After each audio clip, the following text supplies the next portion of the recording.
ഇന്ന് ഉച്ചയ്ക്ക് നമ്മളൊരു സദ്യ കഴിക്കാനാണ് പോകുന്നത്. നമ്മുടെ കോഴിക്കോട് ബീച്ചിൻ്റെ അടുത്തായിട്ടുള്ള സുപ്രഭാതം ദ പ്യുവർ വെജ് റെസ്റ്റോറൻറ്റ്. അത് നമ്മുടെ ബോംബെ ഹോട്ടലിൻ്റെയൊക്കെ അടുത്തായിട്ട് വരും. ഈ ഹോട്ടലിൻ്റെ ഒരു പ്രത്യേകത എന്താണെന്ന് വെച്ചാൽ ഇവിടെ വർഷത്തിൽ 365 ദിവസവും നമുക്ക് ഫുൾ വിഭവങ്ങളുമായിട്ടുള്ള സദ്യ കിട്ടും.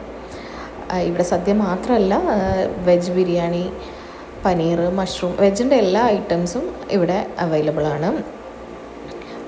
നമുക്ക് ചോറിൻ്റെ ഇതിൽ നമുക്ക് ഓപ്ഷൻസ് ഉണ്ട്. മട്ടയരീൻ്റെ ചോറ് വേണോ, പൊന്നിയരീൻ്റെ ചോറ് വേണോ എന്നൊക്കെ നമുക്ക് ചൂസ് ചെയ്യാം. ഞാൻ ചൂസ് ചെയ്തത് പൊന്നിയരിയാണ്. എനിക്കതിലാണ് കുറച്ചും കൂടെ കറീൻ്റെ ടേസ്റ്റൊക്കെ അറിയുള്ളൂ. അപ്പോൾ ഉപ്പ് തൊട്ട് എല്ലാം ഉണ്ടാവും. ആദ്യം നമുക്ക് നെയ്യ് കൂട്ടി കഴിച്ച് തുടങ്ങാം. പിന്നെ സാമ്പാർ വരും, പപ്പടം ഒക്കെ കൂട്ടി. ഫസ്റ്റ് ഐറ്റംസ് എന്തൊക്കെയാണെന്ന് വെച്ചാൽ ഉപ്പ് വിളമ്പും, ശർക്കരപ്പേരി, വറുത്തുപ്പേരി, കൊണ്ടാട്ടമുളക്, പിന്നെ പുളി, ഇഞ്ചി, അച്ചാർ, ഒരു ക്യാബേജിൻ്റെ ഉപ്പേരി, പിന്നെ പൈനാപ്പിൾ പച്ചടിയുണ്ട്, ബീട്രൂട്ട് പച്ചടിയുണ്ട്, ഓലനുണ്ട്, അവിയലുണ്ട്, കൂട്ടുകറിയുണ്ട്.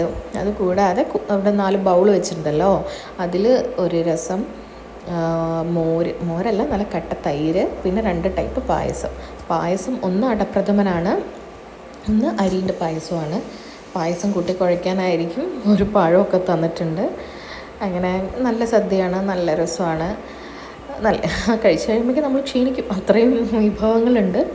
ലാസ്റ്റ് പായസം കൂടെ കൂട്ടി കഴിച്ചാൽ ഫുൾ കംപ്ലീറ്റായി. എന്തായാലും ഒന്ന് വിസിറ്റ് ചെയ്യുന്ന അടിപൊളിയാണ്. സദ്യ കഴിക്കാനൊക്കെ ആഗ്രഹം തോന്നുന്ന സമയത്ത്. നമുക്കിതെല്ലാ ഐറ്റംസും വീട്ടിലുണ്ടാക്കുന്നത് കുറച്ച് ബുദ്ധിമുട്ടായിരിക്കുമല്ലോ.